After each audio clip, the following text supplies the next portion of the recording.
Notre invité suivant a ouvert un bistrot avec vue sur mer, MERE. Sa mère à lui, sa matka, celle qui lui concoctait les plats familiaux de son enfance en Pologne. Lui qui a fait ses premières gammes dans sa ville de Cracovie avant d'arriver en France et de gravir les échelons au jardin du Quai dans le Vaucluse. De là, il a fait le grand saut vers Paris. Commencé demi-chef de partie, ce bosseur invétéré devient rapidement second du restaurant sur mesure au Mandarin Oriental sous la houlette de Thierry Marx. Et après un passage au bistrot La Machine à Coudre à Boulogne-Billancourt, il vient de fusionner son âme bistrotière et son identité polonaise chez Matka, donc, redorant le blason des plats slaves occidentaux avec ses consonants si enrobantes, si arrondies, bortsch, pierogi, golapki, babka. C'est pas des Pokémon, hein, c'est vraiment des plats polonais. La Pologne, avec lui, a enfin son ambassade gastronomique à Paris. Mesdames et messieurs, Piotr Korsen.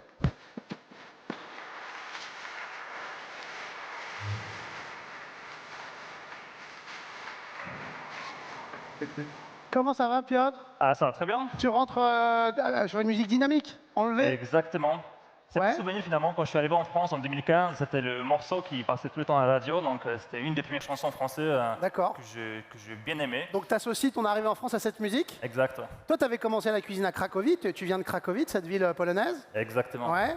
Et qu'est-ce qui t'a décidé à franchir le pas, à venir en France? En fait, on a eu la chance d'avoir un petit stage à l'école, un peu le Erasmus de l'école hôtelière, Ouais. avec l'école à Cavaillon. J'ai pu faire un mois en France à Lille-sur-la-Sorgue. Et là-bas, à la découverte de terroirs français, les produits qui changent tous les jours, enfin, c'était quelque chose d'extraordinaire. Et quand j'ai fini mes études, Ouais. j'ai demandé au chef, est-ce que je peux venir faire une petite saison d'été avec vous? Il m'a dit, oui, oui, viens. Et manifestement, ça t'a plu, alors t'es resté. Ben, je suis resté, et je suis toujours là au bout de 10 ans, donc Ouais. voilà. Et t'as perfectionné ta technique. Je disais, t'as bossé dans des grandes maisons, t'as aussi bossé dans des bistrots. Exactement. Ben, le but, c'était justement de T'as voir vraiment un cette peu double, tout, ouais. cette double casquette, ce double savoir-faire. C'est cela, ouais. Et donc là, ton idée chez Matka, donc un très joli restaurant avec une très belle salle, Merci. avec un vieux poêle et des très belles poutres apparentes. C'est vraiment, ça a le charme d'un bistrot parisien. Exact. C'est une âme polonaise dans un corps parisien, on pourrait dire. Tout à fait, effectivement, pour trouver déjà un lieu pour un restaurant à Paris, c'est pas évident. Très clairement, Ouais. il faut Ouais. chercher, etc. Et on voulait quelque chose qui va vraiment correspondre à notre concept, à notre restaurant, à ce qu'on voulait transmettre aussi aux clients. Ouais. Et on a trouvé justement un lieu qui ressemble un peu à des bistrots un peu de l'Europe en général, effectivement, Pologne, France, un peu Allemagne aussi, etc. On a adoré, il y avait des poutres apparentes justement, il y avait un joli poêle à bois au fond de la salle. C'était un coup de cœur. Ouais. On s'est dit, Ouais, on la veut salle est être vraiment là-bas, très belle. et voilà. Bon, et donc là, on va manger, je disais, j'ai parlé d'un certain nombre de plats. Des plats polonais auxquels tu t'ajoutes une espèce de supplément de technique. Tu gardes leur âme quand même. C'est-à-dire que tu veux quand même que ce soit une cuisine accessible, franche, frontale, reconnaissable. Exactement. Le but, c'est justement de retrouver parfois certains plats traditionnels ou Ouais. celles de grand-mère, un grand-père, enfin ma mère aussi forcément, Bah oui. avec une petite touche de la technique française, aussi en utilisant uniquement des produits français, plutôt Ouais. locavores. Donc c'est souvent un défi aussi parce qu'en Pologne, on a certains produits qu'on ne trouve pas en France, donc Ouais. parfois c'est un petit casse-tête. Ça, on va en reparler, notamment à certains fromages que tu fabriques toi-même. Exact. Alors, je l'ai dit en intro, je ne sais pas si j'ai été clair, mais matka, ça veut dire maman en polonais. Exactement. Donc c'est quand même, je disais, c'est un restaurant à Paris avec vue sur mer, mais sur ta mère. Pardon C'est ça. pour cette petite séance de psychanalyse, c'est gratuit, tu vois, c'est cool. C'est ça. Non, mais c'est ça, effectivement, finalement, c'est elle qui m'a transmis les premiers goûts. Bien sûr. Les goûts qui m'ont vraiment donné envie de faire ce métier, de cuisiner, de faire des choses et de faire plaisir aussi aux autres, très Ouais. clairement. Et donc, c'est un petit hommage à ma mère. En plus, c'était une femme, une battante, très clairement. C'est une femme qui a sorti un peu du bas et a réussi dans sa vie. Et c'est aussi hommage aujourd'hui à elle, à ce restaurant-là. Et si on passait à la cuisine, qu'est-ce que tu vas nous préparer alors? Quel plat polonais Alors, on va identitaire tu vas nous préparer? Évidemment, on va travailler autour de 3 plats pour montrer effectivement un peu les 3 idées qu'on a au restaurant. Le premier, on va être sur la soupe des betteraves glacées. Donc déjà, quand on pense à la Pologne, on pense des plats costauds, gras, livières, etc. Mais en fait, il fait aussi parfois l'été en Pologne. Oui, parce qu'en fait, en Pologne aussi, il fait chaud l'été. Hein. Il paraît, et finalement, on ne mange pas que des trucs Ouais. hyper Ah bah, les chaleurs continentales sont importantes. Et donc, soupe de betterave, moi, si tu me dis soupe de betterave, avec ma toute petite culture des cuisines slaves, c'est le bortsch.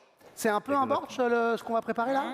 En fait, le borscht, on en a aussi. Ne On en a confondons pas tout. plein de borscht Ouais. différentes pour les périodes différentes dans l'année, mais on a aussi une soupe de betterave d'été, donc forcément on la fait souvent avec du lait fermenté, kéfir, et des betteraves cuites juste comme ça, quelques concombres, etc. Et le but, c'était justement de revisiter cette soupe. Qui s'appelle La rendre, Chłodnik. Exactement, chłodnik. Qui vient justement du mot chłodny, qui veut dire froid en polonais. donc, D'accord. petite histoire. Ok, soupe froide littéralement. Exact. Eh ben on y va. Alors, du coup, on a un petit assiette, déjà, c'est bien. Hop. Où est-ce qu'on a mis? Tous les petits éléments sont juste là. Tic, tic, tic, tic, tic, tic. Hop. Hop, hop, hop. On va déjà commencer par ça. Alors évidemment, je vois que là tu as sorti peut-être l'un des plus grands marqueurs gustatifs de la cuisine polonaise et slave, c'est l'aneth. Exactement. L'aneth c'est très important dans la cuisine. Un coup de cœur aussi pour moi. Au cœur, ouais, c'est C'est de mettre partout où on la peut. grande plante d'aromature. Ouais, t'en mets dans ton lit, non? Sous ton oreiller aussi, pareil. La betterave, bien sûr. Exact. C'est le deuxième légume. C'est un légume que je n'aimais pas trop quand j'étais petit. Ok. Ça m'a pris un peu de temps de l'apprécier. Une Oui, fois je l'ai fait, je ne peux pas m'en passer. Ouais. L'utiliser un peu partout. Oui, aussi. parce qu'en plus, c'est un légume pas cher et qui a des potentialités en cuisine infinies, quoi. Exactement. Hein, tu peux aller chercher son acidité, sa sucrosité, elle peut être mangée crue, cuite. Exactement, frite. exactement. Il te manque quelque chose? J'ai perdu ma cuillère, hein, mais bon, ça va vite. Il c'est nous réglé. manque une cuillère, s'il vous plaît, Non, mais bon. sur Ouais, scène. c'est sûr, C'est on bon? est Allez, doué, donc ça c'est va. parti. Du coup, à la base, cette soupe-là, on a justement un petit mélange de betterave avec les concombres, souvent Ouais. juste râpés, etc., avec un petit jus de betterave et les fermentés. Là aussi, les concombres polonais, évidemment, c'est C'est quelque chose, des cornichons Hein effectivement frais qu'on mange soit crus, soit après on très les fait, important, quoi. fermenter, C'est les mâles au exactement. sol ou c'est pas ceux-là? C'est mal au sel, ouais. C'est mâles au sol. Mais bon, souvent on dit que c'est russe, hein, c'est aussi polonais. Oui, alors voilà, hein, n'oublions pas, voilà, ne confondons pas tout non plus. Hein. C'est aussi polonais. Voilà, donc du coup, voilà, ici on a quand même des betteraves cuites, on a du concombre frais pour ajouter un peu de fraîcheur, Ouais. et on a ajouté aussi des radis noirs pour avoir un peu de croquant, un peu de piquant dans cette soupe-là. Poivré, donner un peu de matière, quoi que ce soit. Exactement. Ouais, Il ne faut pas oublier forcément on a mis du lanette. ouais, bien C'est sûr. pas drôle. Ouais. Ça va sans dire. Ça, c'est une obligation contractuelle. Exactement. Donc là, on emporte bien nos petits mélanges de betterave, concombre, radis noirs et de lanette. Tout en dégradé comme ça de rose et de pourpre. C'est joli, hein? Très joli. Ensuite, souvent on utilise aussi des citrons confits, dans la cuisine Ouais. polonaise aussi. Du coup là, on a fait un petit condiment de citron confit maison, bien sûr. Waouh. On va disposer. Condiment citron confit. Là aussi, évidemment, tu vas venir trancher la sucrosité de la betterave. C'est un plat Exactement. en acide sucré, hein, comme ça, contrasté. Exactement. Et finalement, quand je vous ai dit, souvent, on a cette soupe-là, on l'a fait avec le kéfir. On a ce côté fermenté. Mais on ne trouve pas des bons kéfirs en France, on ne trouve pas du tout des kéfirs du lait de bonne qualité. On pense aussi au lait de ribot, qui ressemble un peu au reb. Ouais. Et je me suis dit, pourquoi pas y aller justement dans le côté fermenté, mais des légumes phares de ce plat-là, du coup des betteraves. Donc, ce qu'on a fait, on a créé un bouillon, effectivement, à la base de betteraves fermentées. On a fait fermenter justement des betteraves avec un tout petit peu de l'ail. Mhm. Ensuite, on a récupéré ce bouillon-là, un petit mélange avec le jus de cuisson de betterave et un tout petit peu de lait fermenté français, ce qui donne justement tout ce corps à ce plat-là. Bien sûr. Ça relève effectivement. Oui, il faut dire que dans la gamme gastronomique, je veux dire polonaise, les laits fermentés sont importants aussi. Les fermentations de produits Tout à fait. lactiques, on va voir que c'est un grand marqueur aussi, un marqueur puissant pour les gens qui ne connaîtraient pas cette cuisine. Exactement. Du coup là, pour un côté visuel aussi, un peu plus de texture, on a fait un petit gelé avec la purée de betterave qu'on va disposer Petit, un petit mélange. ouais, Hop. petite gelée, petit rond de gel. Ça, c'est pour la touche un peu plus gastronomique, là. Tu mets un peu de technique. Oui, une peu petite plus de touche, effectivement. Effectivement, ce qu'on essaie de Légère faire touche, chez un peu de Matkas, complexification du plat. c'est justement de rendre ces plats-là parfois Ouais, un peu entre guillemets rustiques, qui ne sont pas très appétissants. exactement. Déjà très bons, mais aussi agréables visuellement. Donc voilà. Petite huile de hanette, forcément, Huile d'aneth, évidemment. ça oblige. Hop, Forever. toujours. Tic, tic, tic. Et hop. Est-ce que tu as un tatouage Annette Forever, non? Pas encore, mais c'est Ou une bonne Annette idée. avec un petit cœur, mais Annette comme l'herbe. Hein. Je vais y songer. Bah, tu devrais essayer. Hein. Très bien. Alors côté français, un petit flair de sel un peu partout, wow. forcément. Sinon, Un peu de fleur de c'est pas sel. drôle. Et forcément, petite touche de lanette. Hop.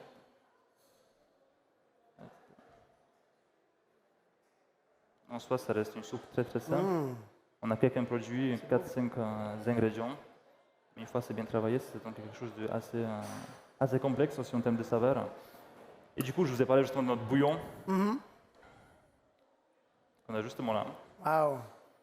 Tic, tic. Regardez comme il est beau ce bouillon. Il est plutôt joli, effectivement. On a ce côté Magnifique, très joli, brillant. de rouge, forcément. Souvent, ça, quand on cuit les betteraves, on un oublie de mettre un pourpre petit peu de vinaigre à la fin de profond. cuisson pour avoir une Ouais. jolie coloration. Ici, on a quand même déjà le betterave qui est fermenté, qui a donné déjà toutes ses couleurs pendant Ouais. 2 semaines. Et voilà, tout simplement. Superbe. Tu le sers à côté, tu le verses pas dedans? Souvent on met des côtés, après chacun s'en côté. sert comme il le souhaite. Après Ouais. le but c'est justement de le manger en intégralité ensemble. De le manger ensemble. Moi, je peux vous dire que j'ai goûté ce bouillon, c'était le début de l'été, c'était vraiment très réfrigérant et très, très savoureux, quoi. Oui, Il y a alors vraiment des profondeurs de saveur, ouais. on n'a pas envie de faire la concurrence au gazpacho espagnol, mais je trouve que... Je préfère, notre- alors, rentre pas, tu sais que je suis espagnol. Donc, je préférais qu'on parle d'autre chose. Je trouve que c'est meilleur. Non, quand même. alors, moi, je dirais que ça fait partie de la même équipe de ces soupes d'été qui t'arrachent un ah quand tu les manges. Je suis d'accord. Ce truc-là, là, tu vois. C'est-à-dire qu'à la fois, c'est nourrissant, ça a du goût et en même temps, c'est rafraîchissant. Très bien. On peut l'applaudir quand même. Le Schlodnik, est-ce que... Regarde, on va le poser là pour que la caméra puisse bien le capter avec son petit satellite de soupe Schlodnik, une espèce de gazpacho polonais. Tu veux qu'on enchaîne, Piotr? Soyons fous. Allez, soyons fous. Qu'est-ce que c'est que cette préparation? Du coup, forcément, quand on pense souvent à la Pologne, on a aussi des choux. On Ouais, a bien déjà sûr. fait la betterave, maintenant on va faire les choux, forcément. Ok, très bien. C'est pas drôle. Donc les choux farcis en Pologne sont un peu différents de celles qu'on peut retrouver en France. Ouais. Euh, Donc là, on part sur un chou farci, Exactement. à la polonaise, d'accord. À la Mais qui polonaise. rejoint effectivement le plat aussi français, ma foi. Tout à fait. Ben, finalement, la cuisine aussi polonaise en général de l'Europe, Ouais. elle ressemble beaucoup à celle de la France, sûr. mais il y a 300-400 ans. Puis après, des routes sont un peu parties chacun de son côté. Oui, tu veux dire que la France, effectivement, a un peu influencé, codifié, essaimé un peu en Europe, quoi. Bien sûr, Bien bien sûr. évidemment. Il y a des choses qui restent forcément. Mais du coup, finalement, choux farcis en Pologne, déjà, on travaille beaucoup des céréales en Pologne. Ouais, Ce qui fait forcément, avant l'arrivée des pommes de terre, on n'avait que des céréales en Europe, mais surtout en Pologne aussi. ouais. Et du coup, nous, les choux, on fait un mélange souvent de la viande du cochon avec du riz cuit et du chou, sauté de D'accord. chou. Nous, on voulait rendre ces plats un peu plus nobles.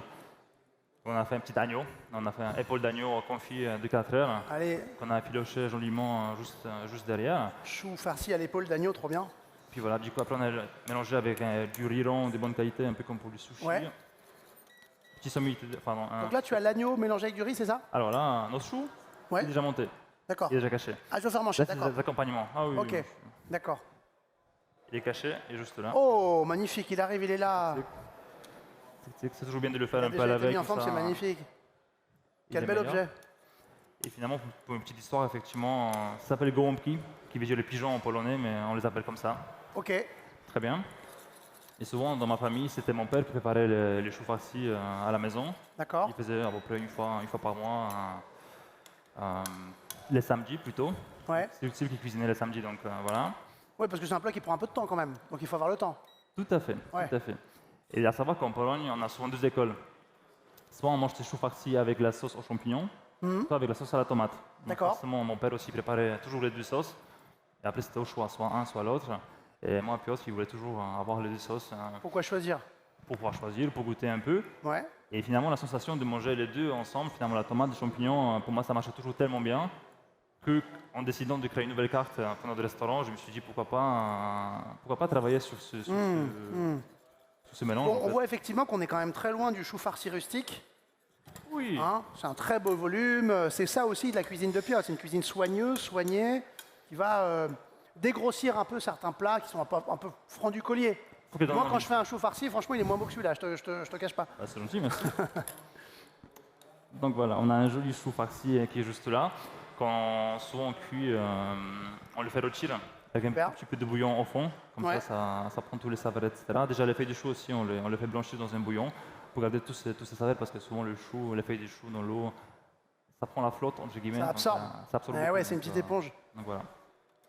Donc là, on va disposer notre petite chou au milieu de l'assiette. Hop. Ah, c'est un chou bidou. Alors, c'est mieux quand il est chaud. Ouais. Et là, je me dis pour la photo, je pense que même s'il est tiède, ça devrait le faire. Ça va le faire. Ouais. Et du coup, pour revenir sur l'histoire justement de deux sauces de mon père, champignons et tomates, Champignons, tomates. on a fait une sauce tomate avec du paprika doux fumé, du poivron, etc. pour avoir un Sauce au paprika fumé qui va lui apporter aussi là le... sauce beaucoup plus complexe justement en termes de saveur. C'est pas juste sauce tomate qu'on trouve dans une boîte. C'est intéressant, plus intense. Et puis après de ça, on a fait une petite purée de champignons de Paris brun, bien rôti, bien saisi pour avoir tous ces côtés très agréables du champignon. Bien poivré aussi, pour que ce soit Ouais. bien relevé. Ouais. Et puis après, voilà, on va disposer Des petites quenelles. Des petites quenelles de part et d'autre. Exactement. Tic, tic, tic. Waouh. Parfois, justement, les plats un peu rustiques polonais, si Oui. on les présente mal, ben, malheureusement, ça donne pas trop envie. Ouais. Et nous, on est là pour casser un peu les codes, donner envie de découvrir cette cuisine polonaise. Joli, hein? Qui est quand même Très joli. très bon à la base. Oh, cette petite quenelle. Ah ouais, ce plat-là, c'est. J'ai envie de taper dedans là. Il est très gourmand. Il est très Ouais. gourmand. Ouais. C'est quoi. Hop. Quand tu veux- Et ça, au restaurant, Piotr, tu le sers à la carte ou dans un menu? À la carte. À la carte, hein? On a aussi mis une dégustation au Ouais. restaurant en 5 temps. Mais T'as ce aussi un- là, ça fait quand même. Alors, rappelons que tu as un menu dégustation quand même avec des quantités un peu moindres, parce qu'évidemment, s'il y a 4 plats en plus de celui-là, Ça fait beaucoup. Hein. ouais, ça fait beaucoup quand même. Hein. Après, bon, si c'était que des Polonais, ils ne seraient pas contre parce qu'ils aiment bien, bien manger parfois. Donc. Ce serait un amuse-bouche sans Pologne. Mais on peut aussi évidemment manger à la carte, qui est l'un des grands plaisirs du bistrot, et choisir. Rappelle-nous l'adresse de Matka. Nous sommes au 78 rue Quincampoix. Rue Quincampoix, donc tu es à côté de Beaubourg, tu es en plein centre de Paris, à côté Exact. du centre Pompidou. On voulait rendre cette cuisine accessible en termes Ouais. de saveur, de prix, mais aussi d'accès, que ce Bien soit sûr. même des Polonais ou des Français qui puissent arriver chez nous assez facilement de Ouais. tous les coins de Paris et autour. Donc voilà.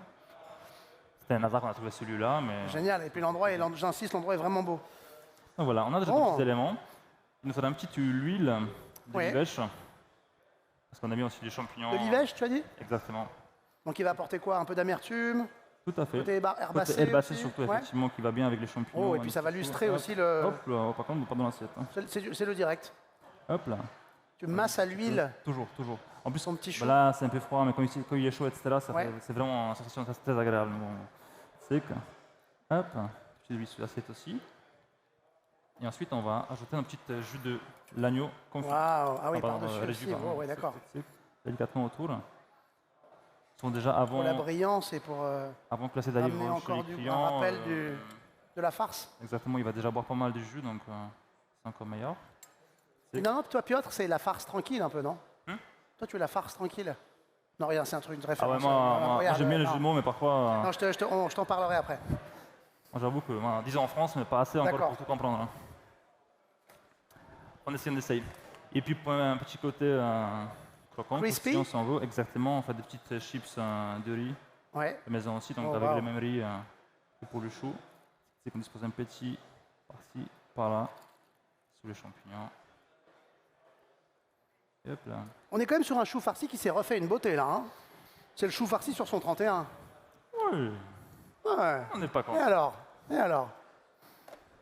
Super. Waouh, magnifique. On peut l'applaudir hein, très fort. Merci. Sa version du chou farci. Ah, c'est joli sur l'écran, c'est bien. T'as vu, ça rend bien, hein? C'est beau. Qu'est-ce qui a fait ça? Qu'est-ce qui a cuisiné ce truc? C'est beau, hein? Aucune idée. Super. Est-ce que tu veux qu'on passe au dessert? Pourquoi pas. Enfin, c'est vrai qu'en Pologne, on a aussi beaucoup de desserts. Ouais. Souvent, ce sont des gâteaux. Des gâteaux assez conséquents. Donc, on en fait aussi beaucoup au restaurant. Le Riche, cheesecake polonais. cheesecake, par exemple, le cheesecake polonais, c'est Exactement. un des grands desserts. En fait, on le fait avec le twaróg, qui est fromage polonais, qui est fromage blanc de vache caillée, qu'on ne trouve pas en France. Donc, c'est très compliqué de le faire. Nous, au début, on galérait pas mal pour trouver ce type de fromage. On utilisait la faisselle. Et qu'est-ce qui manquerait à ce fromage en France? Il est pas assez quoi? Pas assez acide? Pas assez fermenté? Je pense qu'il est pas assez tout court. Hein. En fait, D'accord. non, mais c'est vrai qu'en France, on est tellement bien servi en fromage, qu'ils ont souvent beaucoup de goût. Ouais. Souvent, dans le fromage frais, on est plutôt sur le fromage de chef, qui a aussi beaucoup de goût déjà de base. Et après, on a des petits fromages industriels, mais ça n'a aucun En tout intérêt. cas, t'as pas trouvé le fromage qui te plaisait, du coup, tu as décidé de le faire toi-même. Exactement, c'est ce qu'on faisait au début, parce qu'on ne trouvait vraiment pas.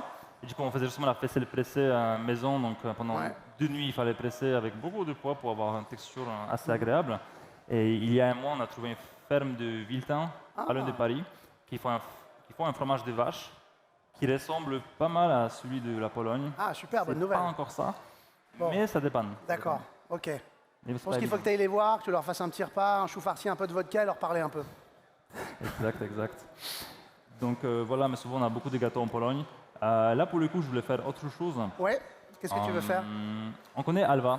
On connaît Alva souvent dans le Moyen-Orient. On a Alva, Alva, le dessert du Maghreb, notamment. entre autres, Le effectivement. sucré qui est fait avec quoi? Avec du sésame là-bas? Exactement, Ouais. il y a beaucoup au sésame. Mais à savoir que justement la Pologne, surtout Cracovie, d'où je viens, on était sur la route des soies aussi. C'est un comptoir commercial, donc il y a beaucoup de choses qu'on retrouve souvent entre guillemets en Maghreb, etc. qui Ouais. sont très présents en Pologne, à Cracovie, dans la gastronomie, comme, Ouais. comme le cumin, les graines de nigel, Bien sûr. les graines de tournesol et aussi le sésame et le halva, on a appris à le faire. Mais dans notre région, il y avait beaucoup plus de tournesol. Ouais. Et du coup, on a une recette de halva aux graines de tournesol. Le halva au grain de tournesol. Halva, c'est même un mot persan à l'origine, donc c'est un dessert vraiment mondialisé qui a voyagé voilà, en tout cas dans une Oui, grande mais partie d'Asie et d'Europe. C'est ça, mais il est très très bon, c'est souvent très sucré. Ouais. Mais Oui, parce que dedans, il y a quoi? C'est du miel? souvent, justement, on a des graines de sésame ou autres, comme des graines de Ouais, tournesol qu'on d'autres fait souvent graines. torréfier. Et ensuite, souvent, on le fait moudre. Mais je pense que le public connaît le halva, vous avez sans doute déjà goûté. Hein. Quand tu le casses, c'est poussiéreux, c'est presque granuleux comme c'est ça. un peu granuleux, etc. On dirait une roche effectivement. poreuse un peu, c'est un dessert Exactement. un peu Ces poreux. graines-là sont après mélangées Ouais. avec du miel, parfois Ouais, avec ouais. des blancs d'œufs. Nous, dans notre halva, on a fait un petit gâteau quand même, parce qu'on a bien les gâteaux en Ouais, Pologne, avec halva de graines de tournesol. Donc, ce qu'on a fait, on a utilisé des graines de tournesol qu'on a fait torréfier Ouais. pendant un joli moment. Et pour le côté de halva, on les a Moulus. On les fait moudre, ouais, effectivement, un tout petit peu, mais pas trop. Ok. C'est justement ça là, il y a une petite différence. C'est que quand on veut faire une halva, il faut qu'on mixe nos graines de tournesol sans en faire trop, parce qu'après, sinon, l'huile de graines va sortir, on va avoir une pâte, on va avoir une pralinée tout de suite. Donc, il faut s'arrêter au bon moment. Ensuite, on sort ces petites. Pour avoir la petites texture pâtes, souhaitée, quoi, la bonne exactement. texture. Un peu dense, j'imagine. On mélange avec du miel, Génial. on étale, et ça donne quelque chose de plutôt pas mal. On a un petit gâteau ici. Fais voir. Hop Ah, là. waouh. Ouais, ça c'est très léger. Très léger, ça, bien sûr. Hop là. On a fait forcément avec ça également un petit pralin de graines de tournesol. Petit pralin de graines de Plus tournesol, waouh. gourmandise. Entre les deux, on a une petite génoise au cacao, Ouais, c'est ça, au cacao, imbibée de sirop à la menthe. ouais. Donc finalement, on pourrait se croire finalement dans un dessert un peu plus de Moyen-Orient, de Maghreb. Mais en fait, la cuisine polonaise aussi, elle est très riche Oui. par ses influences de tous les pays qui ont soit passé par là-bas, soit ils ont voyagé Oui, un aussi lieu de un peu. confluence, bien sûr. Exactement. De confluence et Donc, d'influence. Ce dessert-là aussi. Avec cette magnifique couleur brune. C'est cela. C'est cela. Donc, Là aussi, on a c'est un déjà halva que tu as remis. tout petit peu parce qu'on a effectivement on a le T'as halva sur le retoiletté quand côté. même un peu. Oui, Il est tranquillement. beau. Petite pralinée Ouais. entre les deux. On a forcément un peu plus de praliné juste là. On va s'approcher un peu. Hop là. Ok, tu vas le parer, l'habiller. Tout petit peu, encore plus parce que bon, ce praline est tellement bon. On connaît bien celui à la noisette, au noix, c'est très bon. Waouh. Mais les graines de tournesol, Ouais. quelque chose d'extraordinaire. Ouais, c'est très bon les graines de tournesol. Hein. Donc moi j'aime bien mettre beaucoup. Parce que tu as la densité d'une pâte à tartiner, mais. Hein, Mais il y a une ce goût subtilité, un peu t'as différent, légèrement oui. salin. Moi, Vraiment très bon les graines de tournesol. Moi je suis très très fan. Déjà en pipas à l'espagnol à manger grillé, c'est très bon. Ah. Et en préparation, bon, voilà. Souvent, justement, pendant que j'étais petit, on n'avait pas beaucoup de. Enfin, en tout cas chez nous, il n'y avait pas beaucoup de chips, donc on avait Ouais. justement des grands tournesols Bol, torréfiés comme tournesol, ça bien en sûr. salade. C'est très marrant. C'est halva justement qui a cette petite texture un Un peu peu- granuleuse, déjà mélangée ouais. avec du miel. Une petite terre. Exactement. On terreau saupoudre encore de- plus pour plus de gourmandise. Waouh. Et ces desserts-là, on a servi tout l'été avec des fraises qui se Ouais. marient énormément, très très bien avec les graines de tournesol. Super. Et là, les saisons changent tout petit peu. Donc on va s'approcher des prunes. Donc Génial. deuxième fruit préféré de Piotr, les prunes ketch. Tu sais que je suis très frustré parce que je n'ai pas de couvert pour goûter tes plats. Mais l'erreur ne se reproduira pas sur la scène d'après. Je comprends bien, je comprends bien. C'est que, en fait, quand tu manges de prunes ketch, qu'on aime beaucoup, enfin moi c'est pareil, encore une fois, ma grand-mère, souvent, elle nous donnait surtout des fruits, des chouraves. Ouais. Donc moi, moi je mangeais souvent ça, et souvent les prunes c'était aussi un must en mois de septembre. Donc, c'est que- Donc ça, c'est pour une touche d'acidité, de fraîcheur quand même. exactement. La note de Il fruits. en faut toujours, il en faut toujours. C'est que- une Waouh, et petite tout touche. en dégradé de brun, de marron. Oui. Et puis ça, Ah bah voilà. Et par-dessus une petite prune. exactement. Juste cru. Comme il faut. Moi, Ok. bon, c'est bien d'avoir des prunes cuites. Ouais. C'est bien. C'est ça que parfois, pour digestion, c'est pas les meilleurs comme ça crus. Mais c'est là où on a toute cette splendeur pour moi de la prune. Il y a ces petites acidités, petits Ouais. croquants. Enfin, moi, Génial. j'adore. C'est là que l'équilibre se fait. Hop là. Tic. Et tout petit peu de citron confit. Un petit gâteau. Hop là. Hop, hop, hop, hop. Pour relever un peu en acidité, j'imagine. Tu peux plus. Et mettre une pointe de sel. Exactement. Hop là. C'est ça. Waouh. Bon. Et pour le côté un peu poivré, herbacé, on rajoute aussi quelques petites touches Shiso rouge, Shiso rouge. c'est très très bien. On aime beaucoup. Cuisiner aussi chez nous. Hop là. Tic, tic. Hop. Ah, on dirait un petit tableau constructiviste. Ah non, ça va. Tic, tic, tic. On a aussi des artistes en Pologne au final. Donc on n'est pas à l'international, mais. Wow. Tic, tic, tic, tic. Puis voilà. Tout en simplicité, mais le but c'est justement même des gâteaux parfois qui sont un peu costauds Ouais, ouais. en Pologne. Le but de les rendre un peu plus. On est dans la délicatesse là. Dans le visuel et puis aussi en bouche. Bien sûr, et aussi en bouche. Voilà. Waouh, c'est beau, hein? Bon, je ne sais pas si vous connaissiez bien la cuisine polonaise. Moi, mal, je dois dire, avant d'aller manger chez toi. Et puis, je pense que vous n'aviez jamais vu la cuisine polonaise comme ça. Bon, bah, vous savez maintenant où aller la découvrir. Chez Matka, rappelle-nous l'adresse. C'est au 78 rue Quincampoix, dans Rue le 3e. Quincampoix, donc vraiment derrière le centre Pompidou. Exact. Tu veux ajouter quelque chose, Piotr? Je crois qu'on a fait une belle démonstration de ce qui se jouait chez Matka. Je disais l'ambassade du goût polonais à Paris, ça manquait. On est aussi très content en Ivor de recevoir des représentants de cuisine méconnus en France. Hein. Il y a toi, dans pas longtemps, il y a une cuisinière moldave qui va venir sur cette scène. Demain, il y a un cuisinier de Malaisie qui va venir. C'est aussi ça, réenrichir la gastronomie, Je pense que c'est justement d'aller même la connaître ce cuisine qu'on connaît mal. polonaise, justement, finalement, elle est riche aujourd'hui en saveurs, en goût, en plat, grâce à toutes les influences ashkénazes, même russes, allemandes, autrichiennes, même françaises. Forcément, on a beaucoup d'influences différentes. Oui, et puis la Pologne est un pays francophile, on peut le dire, historiquement, depuis de nombreux siècles. On est très contents, on est des très bons amis, donc moi je suis content d'être là. Et je suis content aussi de faire ces restaurants-là en Pologne, enfin en France, pardon, à Paris. Et ben, on est très content de t'avoir reçu. Merci infiniment, beaucoup. Piotr. On peut l'applaudir très très fort. Merci. On se voit juste là dans quelques minutes avec Oksana Kretu, donc la cuisinière moldave, et on peut applaudir Piotr encore une fois très fort. Merci beaucoup. Et allez manger chez Matka. Merci, à tout de suite. Hop là.